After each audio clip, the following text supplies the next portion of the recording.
ಮೋಹನ್ ವಿಶ್ವ, ಈ ಎರಡೂ ಉಪಚುನಾವಣೆಯಿಂದ ಆಗಬಹುದಾದ ಒಂದು ಸದ್ಯಕ್ಕೆ ಕಾಣಿಸ್ತಾ ಇರೋದು ಪಾಸಿಟಿವ್ ಏನು ಅಂದರೆ ಬಿ ಜೆ ಪಿಗೆ ಎರಡೂ ಜಿಲ್ಲೆಗಳಲ್ಲಿನ ಭಿನ್ನಮತ ಕಡಿಮೆ ಆಗಬಹುದು ಅಂತ.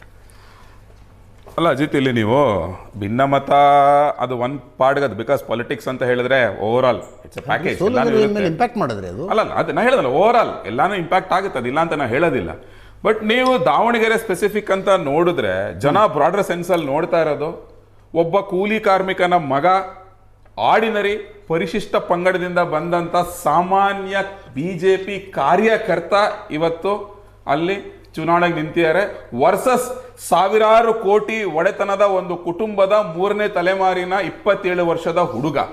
ಸೊ ಈ ಕಾಂಟ್ರಾಸ್ಟು ಇದು ಜನಗಳಿಗೆ ಕ್ಲಾರಿಟಿ ಸಿಕ್ಕಿದೆ ಅಲ್ಲಿ ಏನ್ ನಡೀತದೆ ದಾವಣಗೆರೆನಲ್ಲಿ ಅಂತ ಹೇಳಿ, ಆಯ್ತಲ್ಲ. ತಿರ್ಗಾ 2ನೇ ಪಾಯಿಂಟ್ ಬರಬೇಕು ಅಂತ ಹೇಳಿ political family versus common man fight ಎಲ್ಲೂ ಆಗೇ ಇಲ್ವಾ? ಅಲ್ಲ ಅಲ್ಲೆಲ್ಲ ಕಡೆ ಕಾಮನ್ ಮ್ಯಾನ್ಗಳಿಗೆ ಲಾಭ ಆಗಿದೆಯಾ? ಅಲ್ಲ ನಾ ಹೇಳೋದು ದಾವಣಗೆರೆನಲ್ಲಿ ನೀವು ಆಗ್ಲೇ ಹೇಳ್ದಂಗೆ ಆಲ್ರೆಡಿ ಒಬ್ರು MLA ಮಂತ್ರಿ ಪ್ಲಸ್ ಅವರ ಮನೆಯವರು ಯಾರದು MP ಆಗಿದ್ದಾರೆ, ತಿರ್ಗಾ ಅವ್ರದೇ ಕುಟುಂಬದ ಮಗ ಈಗ MLA ticket. This factors place a role. ಶಿವಮೊಗ್ಗದಲ್ಲಿ ಅರ್ಥ ಆಯ್ತಲ್ಲ, ಯಡಿಯೂರಪ್ಪನವ್ರು ಸೀಟ್ನ ಬಿಟ್ಕೊಟ್ರಿ ವಿಜಯೇಂದ್ರ ಅವ್ರಿಗೆ. ಯಡಿಯೂರಪ್ಪನವ್ರು ಕುತ್ಕೊಂಡು ಇಸ್ಕೊಂಡಿಲ್ಲ ಸಿದ್ದರಾಮಯ್ಯ ನೋಡ್ತಾರ, ಸಿದ್ದರಾಮಯ್ಯ ಮಗನ್ ಸೀಟ್ ನ ಕಿತ್ಕೊಂಡು ಅವ್ರ ಮೇಲೆ ಗೊತ್ತಾಯ್ತಲ್ಲ, ಒಟ್ಟಿಗೆ ಇರ್ಲಿಲ್ಲ ಅಲ್ಲಿ.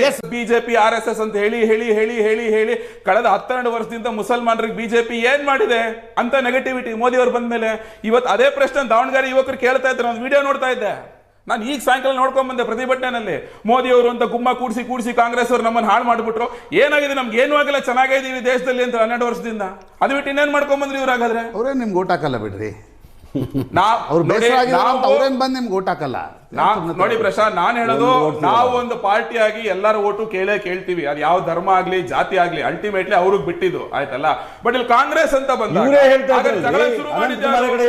ಮುಸಲ್ಮಾನರು ಓಟ್ ಬೇಡ, ನನಗೆ ದಾಡಿಯವರು ಓಟ್ ಬೇಡ, ಕ್ಯಾಪ್ ಹಾಕೋದು ಓಟ್ ಬೇಡ, ಅನಂತಕುಮಾರ್ ಕಡೆ ಹೇಳಿದ್ದು ನಾನು ಹೇಳಿದೆ. ಸ್ಟಾರ್ಟ್ ಆಗಿ ಯಾಕೆ ನಡೀತಾ ಇದ್ರ ಕೇಳಿಸ್ಕೊಳ್ಳಿ ಆಯ್ತಲ್ಲ.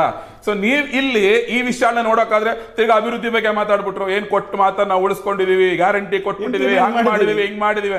ಏನ್ ಮಾಡಿದಾರೆ ಇವರು ಕಳೆದ 3 ವರ್ಷಗಳಲ್ಲಿ? ಜನ ನೋಡ್ತೀವಿ ದಿನ ಬೆಳಗ್ಗೆ ಆದ್ರೆ 3 ವರ್ಷದಿಂದ ನೀವು ದಿನ ಬೆಳಗ್ಗೆ ಆದ್ರೆ ಪೇಪರು ಟಿವಿ ಹಾಕದೇ ಇಲ್ಲ, ಭ್ರಷ್ಟಾಚಾರ ಇಲ್ಲ, ಬೆಲೆ ಏರಿಕೆ ಇಲ್ಲ, ಕುರ್ಚಿ ಕದನ, ಇದು 3 ಬಿಟ್ಟು ಏನ್ ನಡೀತಾ ಇದೆ?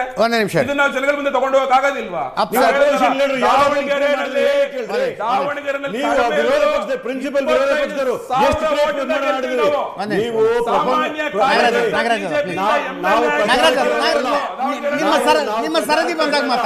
ನಿಮ್ಮ ಸರದಿ ಬಂದಾಗ ಮಾತಾಡಿ ದಯವಿಟ್ಟು. ನಾವು ದಾವಣಗೆರೆ ಸಾಮಾನ್ಯ ಕಾರ್ಯಕರ್ತ MLA ಆಗ್ತಾನೆ ಬಿಜೆಪಿಯಿಂದ. ಅಪ್ಸರ್ ಕೊಡ್ಲಿಪೇಟೆ ಅವರು ನಮ್ಮ ಜೊತೆ ನೇರ ಸಂಪರ್ಕದಲ್ಲಿದ್ದಾರೆ. ಅಪ್ಸರ್ ಅವರೇ, ಕಾಂಗ್ರೆಸ್ ವಕ್ತಾರರ ಮಾತುಗಳು ತಮಗೆ ಕೇಳಿಸಿದ್ವೋ ಇಲ್ಲೋ ಗೊತ್ತಿಲ್ಲ, ಮುಸ್ಲಿಂ ಸಮುದಾಯದವರೊಬ್ಬರಿಗೆ ಟಿಕೆಟ್ ಕೊಡಬೇಕಾಗಿತ್ತು ಅನ್ನುವಂಥದ್ದು ಟಿಕೆಟ್ ಘೋಷಣೆ ಆಗುವುದಕ್ಕಿಂತ ಮೊದಲಿನ ಚರ್ಚೆ. ಈಗ ಘೋಷಣೆ ಆಗಿಬಿಟ್ಟಿದೆ, ಮುಸ್ಲಿಂ ಸಮುದಾಯ ನಮಗೆ ಬಿಟ್ಟು ಇನ್ಯಾರಿಗೆ ಓಟ್ ಹಾಕ್ತಾರೆ ಅಂತ, ಅವ್ರೇನು ಬಿಜೆಪಿಗೆ ಓಟ್ ಹಾಕ್ತಾರ ಅಂತಾರೋ 1% ಆ ಕಡೆ ಈ ಕಡೆ ಆಗ್ಬೋದು. ಅಜಿತ್ ಅವರೇ, ಮೊಟ್ಟ ಮೊದಲನೇದಾಗಿ ಈ ದಾವಣಗೆರೆಯನ್ನು ಏನಾದರೂ ಶಾಮನಗೆರೆ ಅಂಥೇಳಿ ನಾಮಕರಣ ಮಾಡೋದಾದರೆ ನೋಡಲಿ ಕಾಂಗ್ರೆಸ್ಸಿಗರು, ಈಗಾಗಲೇ ರಾಜ್ಯದಲ್ಲಿ ಅಧಿಕಾರದಲ್ಲಿದ್ದಾರೆ. ಇದು ನನ್ನ ಮಾತಲ್ಲ, ಈ ದಾವಣಗೆರೆಯಲ್ಲಿರುವಂತಹ ಜನರ ಒಂದು ಮಾತು, ಬಾಯಿಯಲ್ಲಿ ಬರ್ತಾ ಇರುವಂಥ ಮಾತಿದು. ಇನ್ನು ಎರಡನೇ ವಿಚಾರ, ಈ ದಾವಣಗೆರೆ ಜನರು ಇವತ್ತು ಪರ್ಯಾಯಕ್ಕಾಗಿ ಹಾತೊರಿತಾ ಇದ್ದಾರೆ. ಇಲ್ಲಿರುವಂತಹ ಅಹಿಂದ ಮತಗಳು, ಅಲ್ಪಸಂಖ್ಯಾತರಿರ್ಬೋದು, ದಲಿತರಿರ್ಬೋದು, ಹಿಂದುಳಿದ ವರ್ಗದವರು ಇರ್ಬೋದು, ತಲೆತಲಾಂತರಗಳಿಂದ ಸುಮಾರು 3 ದಶಕಗಳಿಂದ ಗುಲಾಮತನದ ರಾಜಕೀಯದಲ್ಲಿ ಈ ಕ್ಷೇತ್ರದಲ್ಲ, ದಕ್ಷಿಣ ಕ್ಷೇತ್ರದಲ್ಲಿ ಕನಿಷ್ಠ ಒಂದು ಕಾಲೇಜಿಲ್ಲ, ಕನಿಷ್ಠ ಒಂದು ಆರೋಗ್ಯ ಕೇಂದ್ರ ಇಲ್ಲ, ಕನಿಷ್ಠ ಮೂಲಭೂತ ಸೌಕರ್ಯಗಳಿಲ್ಲ. ಇದು ಏನಂತ ಹೇಳಿದ್ರೆ ಒಂದು ಡೈನೆಸ್ಟಿ ಮಾಡ್ಕೊಂಡಿದ್ರು ಇಲ್ಲಿಯವರೆಗೆ ಒಂದು ಕುಟುಂಬದವರು. ಅದರಿಂದ ಹೊರಗೆ ಬರಲಿಕ್ಕೆ ಒಂದು ಪರ್ಯಾಯವನ್ನು ಅವರು ಕಾಯ್ತಾ ಇದ್ದಾರೆ. ಆ ಪರ್ಯಾಯವಾಗಿ ಈ ಬಾರಿ social democratic party of India ಒಂದು ಒಳ್ಳೆಯ ಸಮರ್ಥವಾದ ಅಭ್ಯರ್ಥಿಯನ್ನ ಕಣಕ್ಕಿಳಿಸಿದೆ. ಈ ಬಾರಿ ಖಂಡಿತ ಒಂದು ಬದಲಾವಣೆ ಈ ದಾವಣಗೆರೆ ಒಳ್ಳೆಯ ಸಮರ್ಥ ಅಭ್ಯರ್ಥಿ ಲೋಕಲ್ ಯಾರು ಒಬ್ಬರು ಇರಲಿಲ್ವಾ ಅಪ್ಸರ್ ಅವರ? ನೀವು ಸೀರಿಯಸ್ ಫೈಟ್ ಕೊಡೋದಾಗಿದ್ರೆ ಈ ತಮಗೂ ದಾವಣಗೆರೆ ಕ್ಷೇತ್ರಕ್ಕೆ ಏನು ಸಂಬಂಧ ಇದೆ?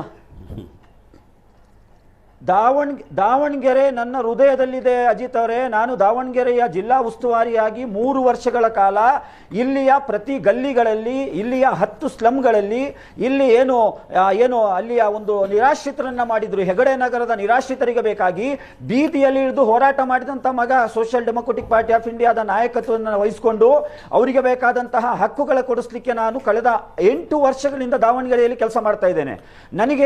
ನಾನು ಈ ಕರ್ನಾಟಕದಲ್ಲಿ ಸುಮಾರು ಹೋರಾಟಗಳನ್ನು ಏನು ಸಂಘಟಿಸಿದ್ದೇನೆ, ಅದರಲ್ಲಿ ಒಂದು ಪ್ರಮುಖವಾದಂತಹ ಹೋರಾಟ ಇಲ್ಲಿಯ ಹೆಗಡೆ ನಗರದ ನಿರಾಶ್ರಿತರ ಪರವಾದಂತಹ ಹೋರಾಟ. ಹೆಗಡೆ ನಗರದ ನಿರಾಶ್ರಿತರಿಗೆ 10 ಕಿಲೋಮೀಟರ್ ದೂರದಲ್ಲಿ ಒಂದು ದಟ್ಟ ಅರಣ್ಯ ಪ್ರದೇಶದಲ್ಲಿ ಹೋಗಿ ಹಾಕಿದಾಗ ಇಲ್ಲಿ ಯಾರು ಕೂಡ ಮಾತಾಡಲಿಲ್ಲ. ಲೋಕಲ್ ಅಂತ ಹೇಳೋರು ಯಾರು ಮಾತಾಡಲಿಲ್ಲ. ನಾನು ಇಲ್ಲಿ ಬಂದು ಅವರಿಗೆ ಹಕ್ಕುಗಾಗಿ ಹೋರಾಟ ಮಾಡಿದ್ದೇನೆ. ಅದು ಜನರಿಗೆ ಗೊತ್ತಿದೆ ಅಜಿತ್ ಅವರೇ.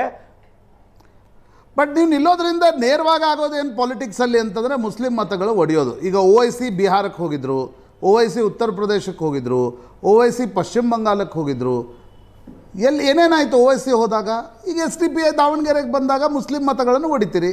ಸರ್ ಒಂದು ನಿಮಿಷ ಸರ್ SDP ಕೇವಲ ಮುಸ್ಲಿಂ ಮತಗಳ ಬಲದಲ್ಲಿ ನಾವು ಚುನಾವಣೆ ಎದುರಿಸ್ತಾ ಇಲ್ಲ. 29,000 ದಲಿತ ಸಮುದಾಯದ ಮತಗಳಿವೆ. ಒಳ ಮೀಸಲಾತಿ ಹೋರಾಟದಲ್ಲಿ ನಾನು ಉಡುಪಿಯಿಂದ ಬೆಳಗಾವಿಯೊಳಗೆ ಪಾದಯಾತ್ರೆ ಮಾಡಿದ್ದೇನೆ. ನಾನು ನೇತೃತ್ವ ಕೊಟ್ಟಿದ್ದೇನೆ. ಚಲೋ ಬೆಳಗಾವಿ ಅಂಬೇಡ್ಕರ್ ಜಾಥಾಕ್ಕೆ ನೇತೃತ್ವ ವಹಿಸಿದ್ದು ಒಳ ಮೀಸಲಾತಿ ಹೋರಾಟಗಾರರು ನನ್ನ ಪರವಾಗಿ ಕ್ಯಾಂಪೇನಿಗೆ ಕ್ಷೇತ್ರಕ್ಕೆ ಕಾಲಿಡಲಿಕ್ಕಿದ್ದಾರೆ. ಈ 29,000 ದಲಿತ ಮತಗಳು, 5,000 ಕ್ರಿಶ್ಚಿಯನ್ ಮತಗಳು. ಕ್ರಿಶ್ಚಿಯನ್ನರ ಏನು ಚರ್ಚ್ನ ಮೇಲೆ ಕೋಲಾರದಲ್ಲಿ ದಾಳಿಯಾದಾಗ ಅಲ್ಲಿ ಹೋಗಿ ಅವರ ಪರವಾಗಿ ಹೋರಾಟ ಈ ಅಫ್ಸರ್ ಕುಡ್ಲಿಪೇಟ ಮಾಡಿದ್ದಾನೆ. ಇದೇ ಸೋಷಿಯಲ್ ಡೆಮೊಕ್ರೆಟಿಕ್ ಪಾರ್ಟಿ ರಾಜಕಾರಣ ಮ್ಯಾಥಮೆಟಿಕ್ಸ್ ಅಲ್ಲ. ದಾವಣಗೆರೆಯಲ್ಲಿರುವಂತಹ ಅಹಿಂದ ಮತಗಳ ಪರವಾಗಿ ಸುಳ್ಳು ಬರ ಹೇಳಬಾರ್ದು. ಸರ್ಕಾರಿ ಶಾಲೆಗಳಿಲ್ಲ ಅಂತ ಹೇಳಬಾರ್ದು ಸರ್. 1871 ಶಾಲೆಗಳಲ್ಲಿ ಕೌಂಟರ್ ಮಾಡಿ ಸ್ಟ್ಯಾಟಿಸ್ಟಿಕ್ಸ್ ಪ್ರಾಪರ್ಲಿ ಜನಗಳು ಅರ್ಥ ಮಾಡ್ಕೊಳ್ತಾರೆ. ಅವ್ರ ಅಭಿಪ್ರಾಯ ಒಂಚೂರು ಕೇಳಿಸ್ಕೊಳ್ಳಿ, ಆಮೇಲೆ ಕೌಂಟರ್ ಮಾಡಿ. ನೀವು ಕೌಂಟರ್ ಮಾಡಿ. ಈಗ ಕಾಂಗ್ರೆಸ್ ಮುಸ್ಲಿಮರಿಗೆ ಕೊಡದೆ ಶಾಮ್ನೂರ್ ಕುಟುಂಬಕ್ಕೆ ಕೊಡ್ತು ಅನ್ನುವ ಏಕೈಕ ಕಾರಣಕ್ಕೋಸ್ಕರ ಇದೇನು ಬರೀ ದಾವಣಗೆರೆಯಲ್ಲಿ ನಡೆದಿಲ್ಲ, ಬೀದರಲ್ಲಿ ನಡೀತು. ಸಾಗರ್ ಖಂಡ್ರೆ ಬಂದರು, ಜಾರಕಿಹೊಳಿ ಇಡೀ ಕುಟುಂಬವೇ ರಾಜಕಾರಣದಲ್ಲಿದೆ, ಜನಪ್ರತಿನಿಧಿಗಳಾದರು. ನಿಮ್ಮ ಶಿವಾನಂದ ಪಾಟೀಲ್ರ ಮಗಳಿಗೆ ಬಾಗಲಕೋಟೆಯಲ್ಲಿ ಟಿಕೆಟ್ ಕೊಟ್ಟರು. ಎಲ್ಲ ಕಡೆ ಆ ರೀತಿಯ ಕುಟುಂಬ ರಾಜಕಾರಣ ಇದೆ. ಅದಂತ ಮಾತ್ರಕ್ಕೆ ನೀವು ಮುಸ್ಲಿಂ ಸಮುದಾಯದ ಅಭ್ಯರ್ಥಿಯಾಗಿ ಈಗ ನೀವು SDPI ಏನೇ ಹೇಳ್ಕೊಳ್ಳಿ, ಅಹಿಂದ ಅಂತಕ್ಕಂಥದ್ದು ನಿಮ್ಮ ಪ್ರೈಮರಿ ವೋಟ್ ಬೇಸ್ ಯಾರು? ಮುಸಲ್ಮಾನರು. ಕಾಂಗ್ರೆಸ್ ಇಂದ ಮುಸಲ್ಮಾನರು ದೂರ ಬರಬೇಕು ಅಂತ ನೀವು ಹೇಳ್ತೀರಿ. ದೂರ ಬಂದರೆ ಮುಸ್ಲಿಂ ವೋಟ್ ಹೊಡೆಯುತ್ತೆ. ಈ ಭಯ ಯಾವತ್ತೂ ಇರುತ್ತಲ್ಲ. ಅಂದ್ರೆ ಮುಸ್ಲಿಂ ವೋಟ್ ಹೊಡೆದ್ರೆ ಅದರ ಲಾಭ ಬಿಜೆಪಿಗೆ ಆಗುತ್ತೆ.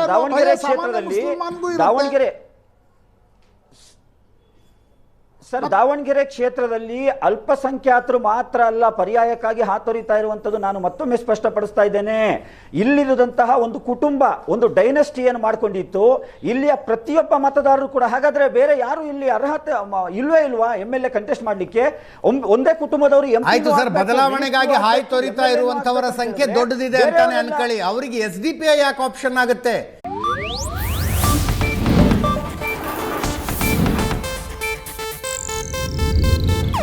ಇದು ಏಷ್ಯಾನೆಟ್ ನ್ಯೂಸ್ ನೆಟ್ವರ್ಕ್ ಪ್ರಸ್ತುತಿ.